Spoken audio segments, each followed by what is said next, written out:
lo que vamos a hacer ahora hay que estar cómodos, así que les invito también a ustedes a estar muy cómodos en sus espacios.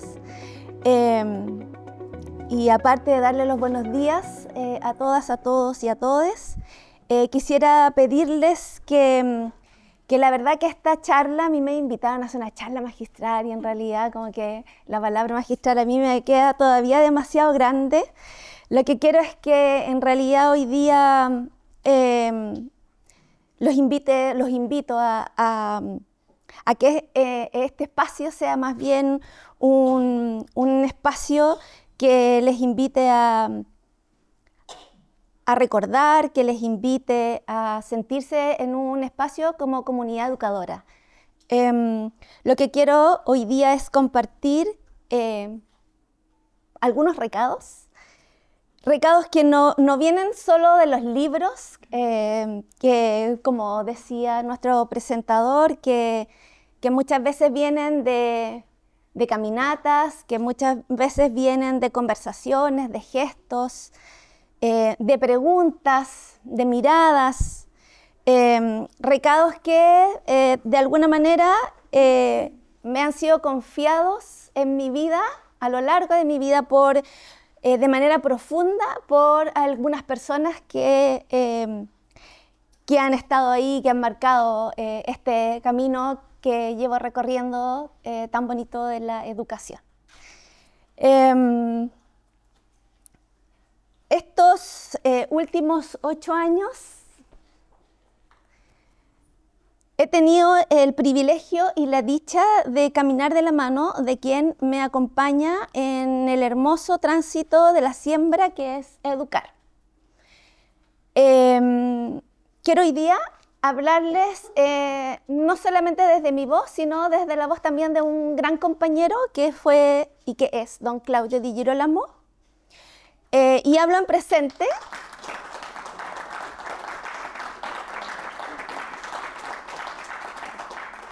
porque aunque ya son 2 meses que partió de este espacio su anhelado multiverso, continúa estando presente siempre en mis actos pedagógicos y este es uno de ellos. Sé que muchos de ustedes lo conocieron y quienes no, les invito desde ya a incorporarlos en esta travesía del educar. Yo no puedo iniciar este discurso sin tomarle la mano, porque fue gracias a él que yo entré al mundo de la educación. Decidí ser profesora de artes por él. Yo primeramente era diseñadora y decidí sin conocerlo personalmente. Más bien lo conocí a través de sus escritos que me venían llegando de distintos lugares y sin embargo a los años después, muchísimos años después, la vida nos reunió y llegamos a ser, yo creo que él es mi mentor y yo en algún momento su asistente, pero más que nada llegamos a ser grandes amigos. En nuestras muchas largas y apasionadas conversaciones sobre la educación por el arte, siempre aparecía una figura luminosa, Gabriela Mistral, y con ella lo que nos unía, la pasión por educar. Tengo la suerte de haber nacido también en tierras donde la Mistral fue sembradora de esa pasión. Yo soy de la ciudad de los Andes, ahí nací, de provincia, y en un lugar donde la Mistral tuvo su casa, conocí su casa, donde conoció el amor, donde también escribió muchas poesías que formaron parte después de Desolación y también numerosos ensayos pedagógicos que también les invito a leer. En esa tierra, en ese territorio, crecí escuchando la frase que me decía mi abuela, quien me crió. Siempre me repetía, educar transforma. Ella solo con un segundo básico siempre me decía que había escuchado de la Gabriela, que la educación era la que transformaba. Y yo hoy día puedo dar fe de que eso es cierto. Creo que en este tiempo, donde la estandarización amenaza la imaginación, donde la infancia es aún muchas veces silenciada o también dirigida, e incluso, como lo que está sucediendo en Gaza hoy, aniquilada, el arte, la poesía y la mediación son recados que no podemos dejar pasar. Gabriela Mistral también nos dejó varios recados, no solo en sus poemas, sino en su forma de mirar la infancia, con ternura, pero también con rebeldía y con ética de un cuidado profundo. Gabriela y Claudio compartían algo muy esencial. Miraban la pedagogía desde una mirada estética, desde la ética y también desde lo espiritual. Gabriela fue una educadora por esencia. Claudio también. Para ambos esta profesión era más que un oficio, era un apostolado. Ambos sabían que educar es entregar amor y belleza a la vez, como un proceso permanente. Porque quien enseña no solo transmite palabras, enseña con el gesto, enseña con la actitud y también enseña con la presencia. La educación en su raíz más profunda es poiesis, es creación viva, es acto de crear algo que antes no existía, o sea, como se hace con el arte. Por eso, como decía la Gabriela, hacer una clase bella es tan importante como crear una escultura o escribir un poema. Las y los educadores somos entonces artistas. Somos entonces incluso curadores. Curadores de experiencias porque escogemos un contenido, porque construimos una narrativa, porque la exponemos y luego la mediamos para que sea vivida y significada. Tal vez esto les suene demasiado idealista, romántico, incluso. Pero hasta la evaluación puede transformarse en un acto creativo. Si entendemos que lo más importante no es el contenido cerrado, sino el viaje que se hace para descubrirlo. La educación sin poesía. Respecto al recado, Poiesis es letra muerta, decía Gabriela. La educación es movimiento continuo, es una ruta que hay que descubrir mientras se viaja. Es poiesis, decía Claudio. Poiesis, poesía y descubrimiento. Poiesis, vida y movimiento. En honor y agradecimiento a Claudio, es que esta charla entonces la voy a organizar en torno a 4 recados, tal como a él le gustaba. Como hombre de teatro, estructurado los actos. Los que trataré de acompañar de una mixtura de imágenes que servirán de mediadoras en sí mismas. 4 recados nacidos de nuestras conversaciones, largas, inacabadas, a veces desordenadas, pero siempre fecundas, que tocaban temas como la infancia, la mediación artística, el museo y el cuidado. 4 recados que Claudio probablemente resumiría en una sola palabra. 4 recados llenos de amor. Para iniciar este viaje, quiero primero que lo escuchen a él. Y yo le pregunto a Claudio, ¿qué es un recado? Y Claudio nos contesta. Respecto al recado, tengo muy claro que el recado no es un mensaje. El recado es más urgente. El recado tiene exigencia de una respuesta. Cuando tú mandas un recado a alguien, no tiene así una idea, un concepto. dice, mira, yo necesito que tú estés a tal hora, a tal parte, tú necesito que tú pienses en esto. Es decir, hay una obligatoriedad de una respuesta. Entonces, los recados de Gabriela no son tiro al aire. La Gabriela hace recado para profesores, recado para niños, recado para esto, recado para todo el mundo, ¿te fijas tú? Porque ella entiende que los recados tienen que ser personalizados. Ministerio de las Culturas, las Artes y el Patrimonio, Gobierno de Chile. Chile avanza contigo. Entonces, después de que Claudio nos dice que estos recados tienen ese carácter de urgencia, bueno, la invitación es que comencemos entonces con estos recados. Recado 1. La infancia no es preparación para la vida, es vida en sí misma. Conocí a Claudio, como muchos otros, a través de la televisión. En ese entonces yo era una adolescente. Por las noches veía Bellavista 0990 y probablemente muchos de acá también lo hicieron. Era un programa, para quienes no lo conocían o no lo han visto, era un programa que educaba sobre las artes a las masas, a la clase media baja y a la baja, porque la televisión siempre se ha encargado de estar presente en todos los rincones de las casas. Pero lo más maravilloso no era solo su contenido, sino la forma en que este caballero vestido entero de mezclilla hablaba a la pantalla.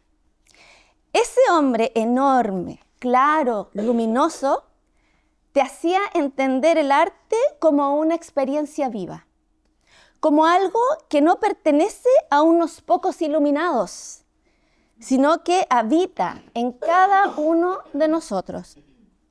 El arte es una experiencia habitable, siempre lo decía, y esa frase hoy la quiero vincular con la infancia, porque la infancia también es una experiencia que se habita, no una etapa que se supera, sino una vida en sí misma, y podemos vivir en la infancia toda la vida.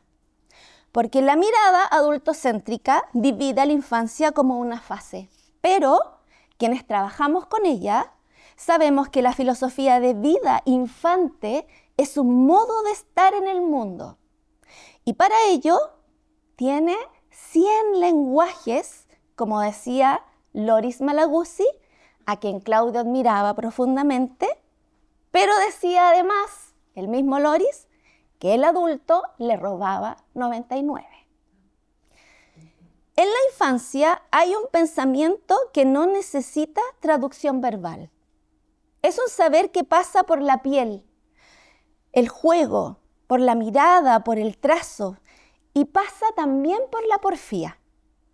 Una especie de desobediencia filosófica tan necesaria para imaginar y crear.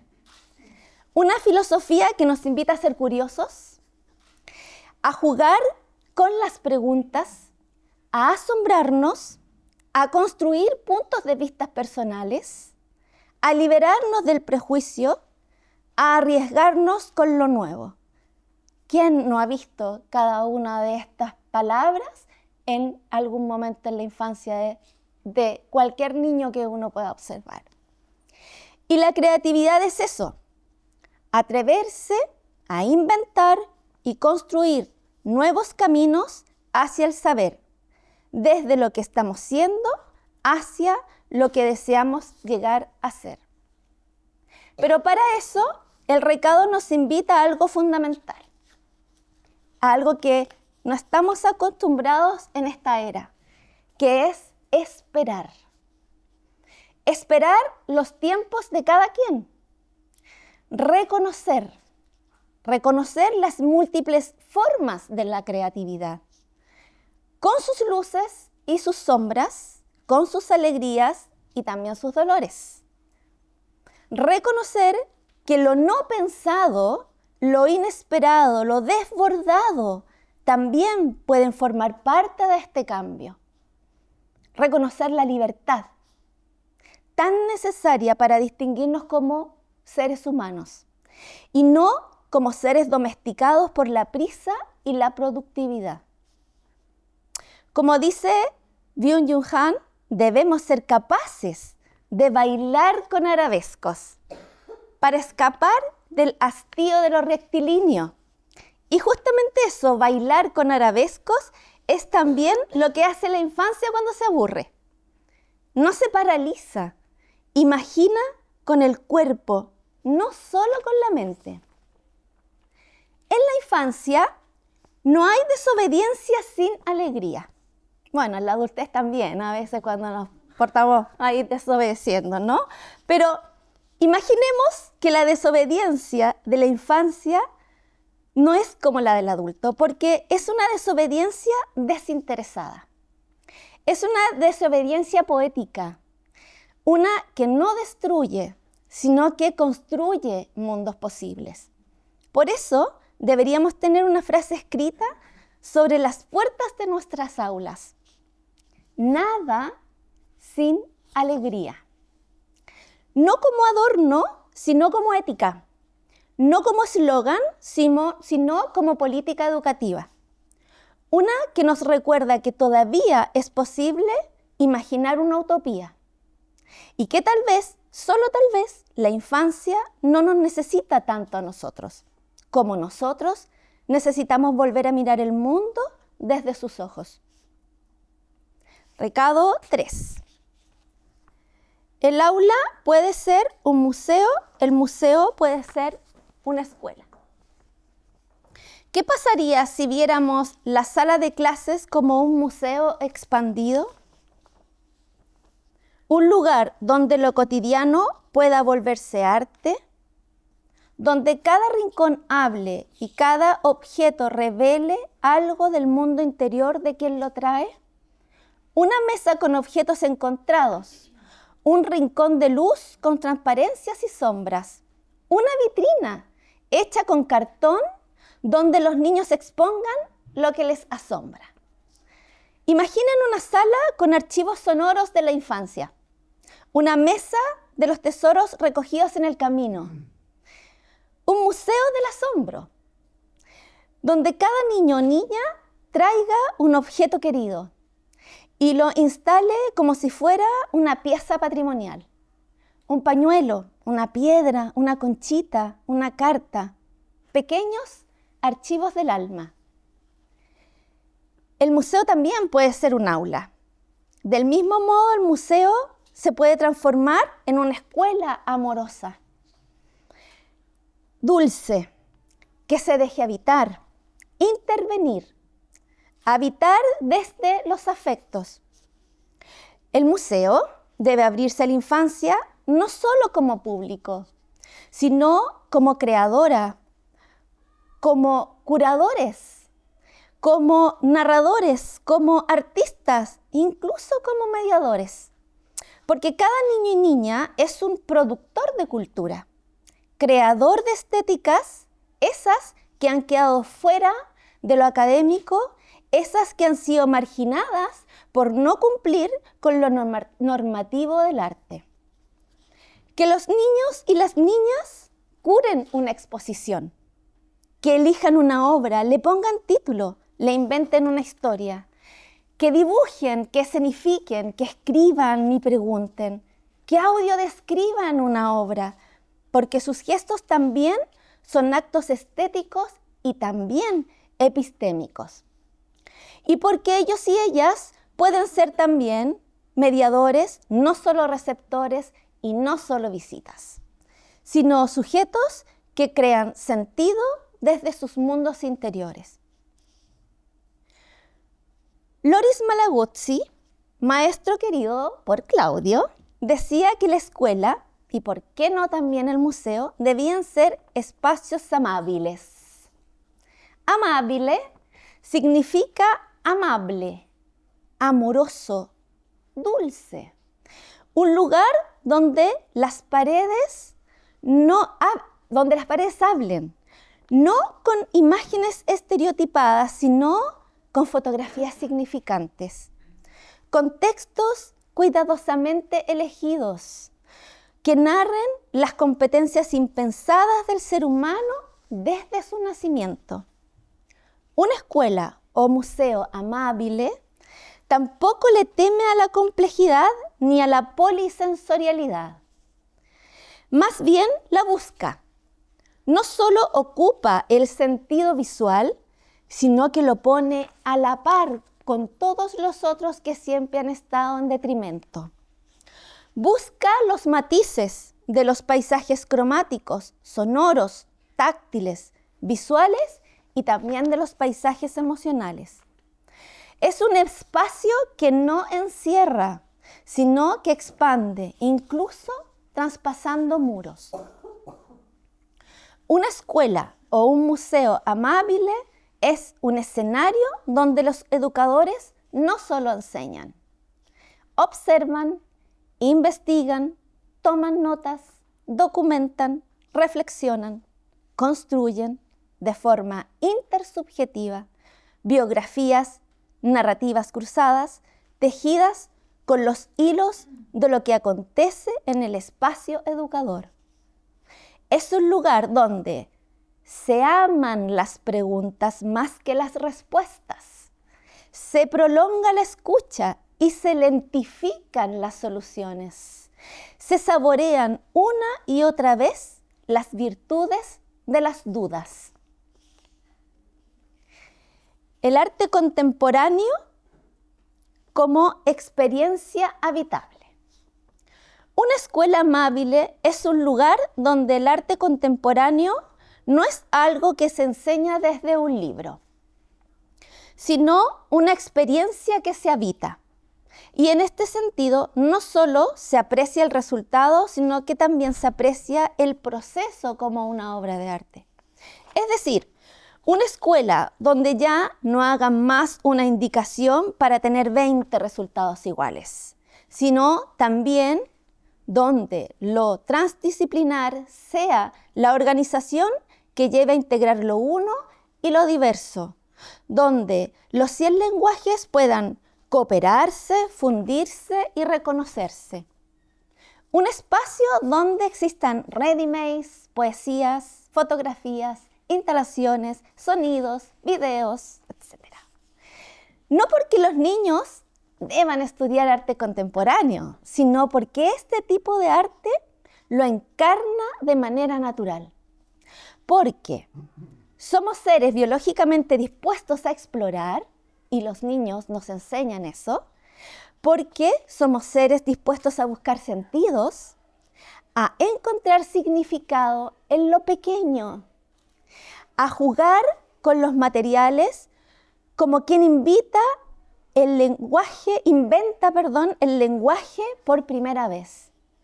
¿Eso acaso no es arte contemporáneo? Claudio Di Girolamo, a sus 95 años, seguía siendo un artista contemporáneo, aunque muchos le dijeron que él no era un artista contemporáneo. Desde el gesto, desde su curiosidad inagotable, desde su capacidad lúdica para crear con lo que tenía a mano, desde su ética de transformar el espacio habitable en poético, pues en su patio creó un mural. No para exhibirlo, no para que lo evaluaran, sino porque la creación era su manera de respirar el mundo. Y así como él transformó su casa en un taller abierto donde muchos de nosotros fuimos invitados a su mesa, no solo a tomar once y a comer, sino a tener grandes conversaciones y grandes recados, nosotros y nosotras podemos transformar nuestras aulas y nuestros museos en lugares habitables para la imaginación y el afecto, donde el arte no solo sea ilustración, sino que sea posibilidad, donde la mediación no sea guía, sino sea una invitación. Recado 4. Documentar es escuchar, es decir, registrar es cuidar. Una de las prácticas más bellas que comparten algunas pedagogías alternativas con el arte contemporáneo es la documentación pedagógica situada, pero no como mecanismo de control o evaluación, sino como una forma de recordar, interpretar y dignificar los procesos creativos de la infancia. Documentar no es simplemente fotografiar, tampoco es anotar porque sí. Es dejar una constancia visible y narrada de los procesos vitales que acontecen en esos niños y niñas. Es hacer un gesto profundo, el de mirar con atención amorosa, el de nombrar lo que si no se nombra podría no existir, porque lo que no se hace visible no existe. El arte de hacer visible lo invisible. Así como una artista contemporánea, antes de crear, se formula una pregunta, así también un profesor, o un mediador, si le queremos llamar, puede mirar el aula como un territorio por descubrir, único y situado, es decir, con sus propias características diferentes a las de otro espacio. Mirar lo que se tiene delante de los ojos requiere constante esfuerzo, decía Claudio. Y ese mismo esfuerzo lo hacemos día a día cuando buscamos en los gestos, en las miradas e incluso en los silencios los indicios de un pensamiento que aún no ha sido dicho en nuestros niños y niñas. Entonces, una fotografía no es solo un registro, es una forma de decir que algo fue importante. Registrar una conversación, una pregunta, un dibujo inacabado, es resistir al olvido de lo pequeño. Siempre seguimos pensando que la historia se crea a partir de lo mayor y hoy es más necesario que nunca escribir la historia a partir de lo menor, la historia personal y también la historia universal. Es decirle al niño o incluso a una comunidad, esto que hiciste importa, esto también es conocimiento. Para cerrar, recado final.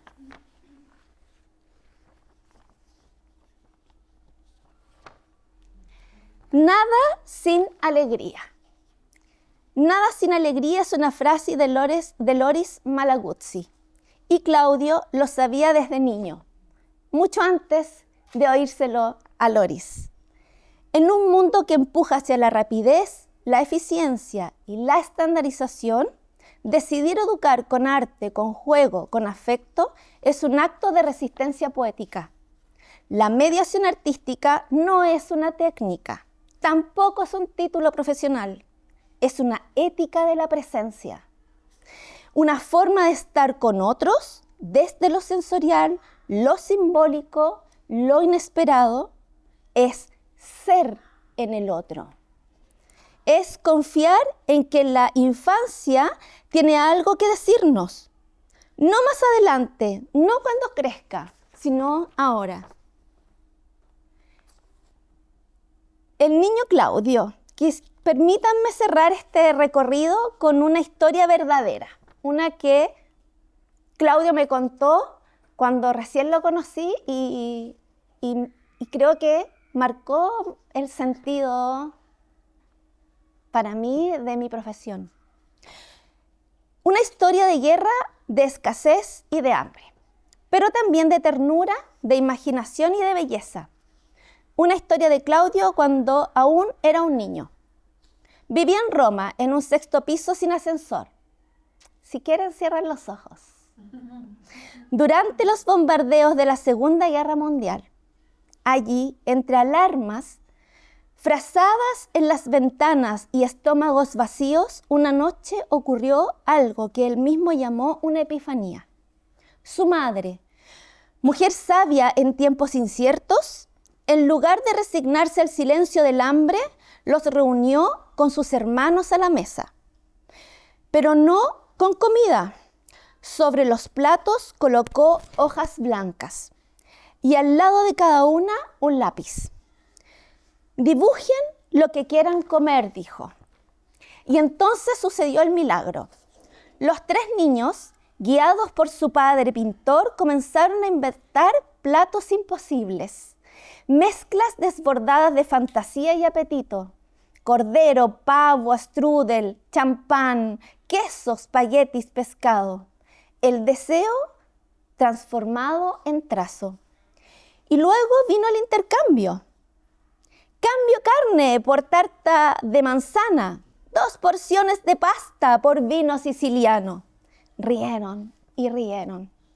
Se ofrecieron sabores imposibles, brindaron con agua, se acostaron sin comer, pero sin hambre. Porque el hambre fue devorada por la fiesta, por la alegría, por la ficción compartida, por la fantasía, por el teatro doméstico que unió lápices, miradas, papel y deseo.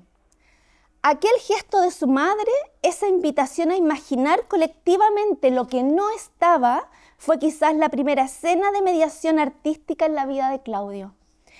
Una obra efímera y poderosa, pero más real que la realidad misma. Ahí nació el niño que sería maestro, ahí nació mi maestro, el de tantos otros y otras. El artista que nos enseñaría que el arte no se enseña, se comparte, se revela y se cuida.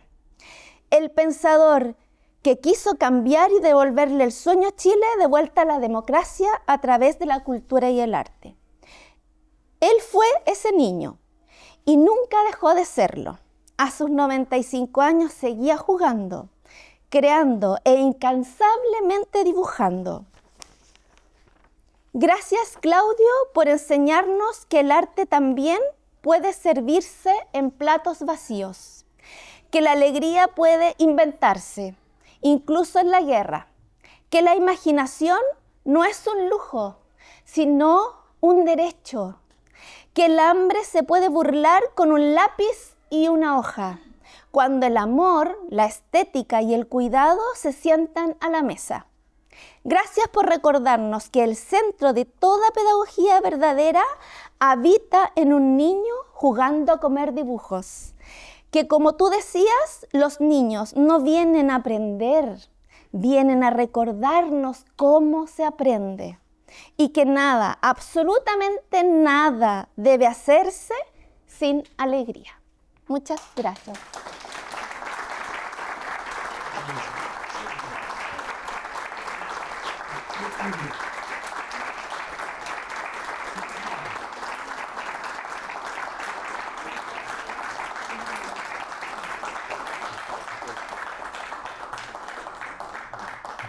Muchas gracias, Paula Caballería, por traernos este regalo. Primero, un homenaje adicional a 2 seres humanos que has mencionado.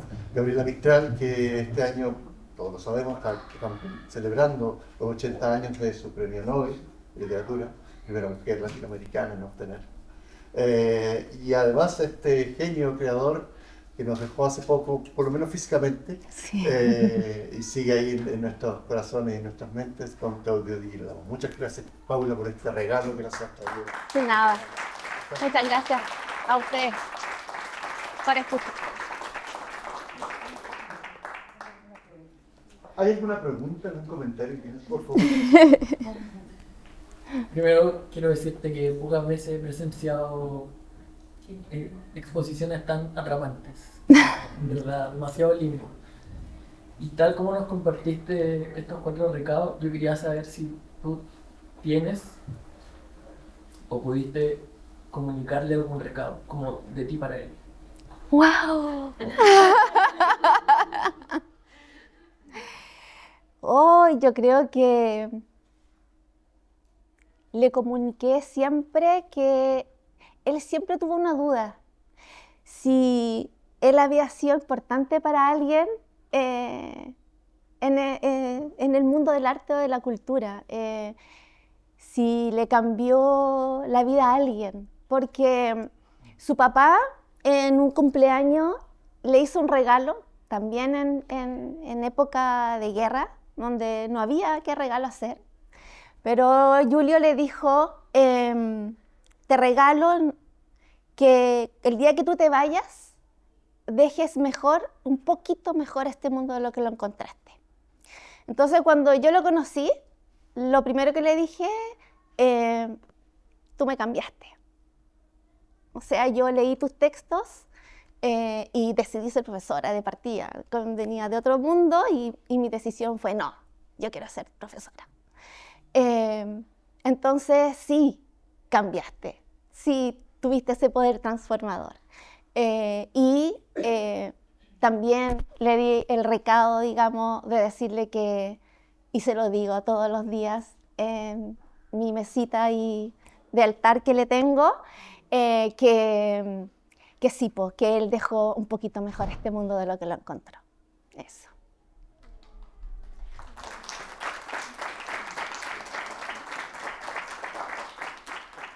Y yo creo, Sebas, que por ahí también va el camino de cada uno de nosotros, de transmitirle eso a nuestros niños y nuestras niñas, más allá de educar para un contenido, es educar a un ser humano, que ojalá que ese ser humano tenga la conciencia cuando sea grande de que puede también transformar este mundo. Desde lo más pequeño, tiene por ética que dejar mejor este mundo. Eso. ¿Alguien más que quisiera hacer un comentario, una pregunta? Sí, yo. Irene. Yo estoy súper emocionada con tu lectura, Paula. Entonces te quiero dar las gracias primero porque hay mucha belleza en todo lo que dijiste, en todo lo que escribiste para este día. Y te quiero preguntar algo que probablemente es también una pregunta para todas las personas. ¿Por qué? Si educar tiene esto, ¿no? Como esta belleza, toda esta espiritualidad, ¿por qué nos cuesta tanto salir de esa estructura tan aburrida, tan rígida, tan sin sentido? ¿Por qué llegamos siempre al mismo punto? Ya, no sé, a lo mejor estoy hablando por mí nomás. La gente que está súper creativa y tiene una pedagogía increíble. Pero ¿por qué ocurre eso mayoritariamente? Yo creo que te lo voy a responder desde mi experiencia, digamos, ¿no? Yo creo que nosotros como que de alguna manera nos dejamos atrapar por el sistema. Entonces, cuando nos dejamos atrapar por el sistema, nos ponemos obedientes y dejamos de lado esa desobediencia que tenemos desde la infancia, ¿no? Esa desobediencia que se atreve a innovar, que se atreve a hacer cosas buenas y que no importa si no te funcionó. El niño lo hace y si no le funciona y después buscará otra forma. Pero nosotros no, y el sistema hace que nosotros tengamos que cumplir siempre con ciertos estándares, y no solamente en el ámbito educativo escolar, formal, sino también en el ámbito no formal de los museos. Los museos también tienen esa misma estructura de que tienen que cumplir con un público, con un número, de que los recursos tienen que ser específicamente para algo. Y claro, yo creo que yo siempre he sido una porfiada, siempre, desde chica. Y siempre he tratado de meterme, como decía Claudio, en la pata de los caballos, porque mi apellido lo tenía para eso. Entonces, claro, y yo creo que hay que saberlo buscar. Eso también lo aprendí con Claudio. Uno tiene que buscar esas grietas donde uno puede desobedecer, donde uno puede meter cosas diferentes. Yo cuando hago clase, a futuros profesores siempre les digo, ustedes son los dueños de su sala de clases. Ustedes pueden hacer lo que ustedes quieran en su sala de clases. Y ojo, porque eso también tiene un alto poder.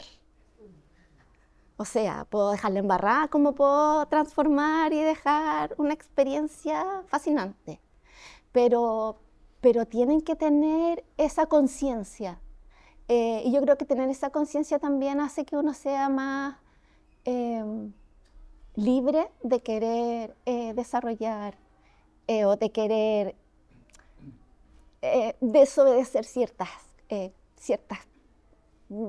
cosas que están ahí todavía y que no nos dejan ser libres del todo. Yo creo que eso es como... ¿Qué le Por ahí. diría a un profe o a una, perdón? Sí, por favor, Claudio, por favor. Como, no sé, de repente profesora o profesores que dicen que yo no soy una persona política. Yo no soy una persona. Política. Hoy es que cuando una cosa es política, como la política, y otra cosa es ser político, y yo creo que todos somos políticos. Todos. Entonces, como que es algo que yo creo que tienen que... Claro, yo creo que eso también tiene que ver con una formación. Nos enseñan en la escuela en formación ciudadana. Bueno, yo tuve formación ciudadana en mi época. Yo no sé si ahora los niños y las niñas tienen formación ciudadana, pero claro, es hacerle entender que lo político, hasta en una entrega de una flor, tú estás haciendo un acto político. Entonces, yo creo que es no entenderse como ser humano, finalmente. Como que yo los invito también a eso, a repensarse quiénes somos, como decía Claudio, quiénes somos, para dónde vamos, qué es lo que tenemos que hacer. Como que por ahí también va. Muchas gracias. Sí.